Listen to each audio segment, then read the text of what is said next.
Bailey Sebetlele is a geologist for Harmony Gold Mining. Mining seemed a natural career choice for the 29-year-old with interests in science and exploration. But with women making up less than 15% of the country's mining workforce, fitting in did not come as easily. She recalls the first day without her male supervisor by her side. I had to go underground on my own, do the actual work. I got this other man telling me that, no, Bailey, we're not going to listen to you. You're young enough to be my daughter or my granddaughter, so I'm not going to listen to you. 6 years into her career, Sebetlele says she has built trust with her male colleagues, but the path could have been easier with more support. That's why the nonprofit Women in Mining South Africa launched a mentorship program for 42 young mentees, including Sebetlele, this year.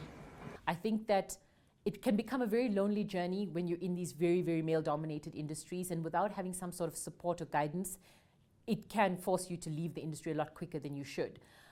So there was definitely a need for mentorship. Mining has long been a male-dominated industry in South Africa. Women could not legally work underground until 1996. An employer organization called Minerals Council South Africa took a survey about work conditions in the industry and found practical barriers for women. Though it was generally positive, there were still comments around issues of inadequate physical infrastructure, things like those unisex toilets, and again, PPE, which is suited for women. PPE, or personal protective equipment. Sebetlele says it's also difficult to find work boots small enough for her feet. The Minerals Council says companies are adapting equipment in the environment to ensure women's safety and comfort on the job. Women in Mining is also trying to boost the number of women in the mining industry by providing career booklets to schools about the many diverse jobs that do not require work underground. Young girls as early as probably grade 8 or 9 will start seeing what these different faces look like and these different careers look like, so that they're able to understand the subjects that they need to take at school. People are starting to see that it's not just about putting on a hard hat and overalls. For Sebetlele, having a female mentor to talk through the daily challenges at work has made a difference.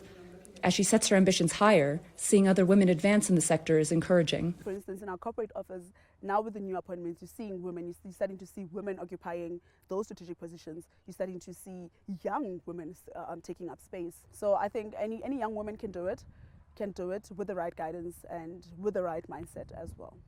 Positive feedback from this year's 42 mentees has Women in Mining planning to expand its program. The organization is looking at establishing mentorship for mid-career women who want to rise through the corporate ranks next year. Linda Giftash for VOA News, Johannesburg.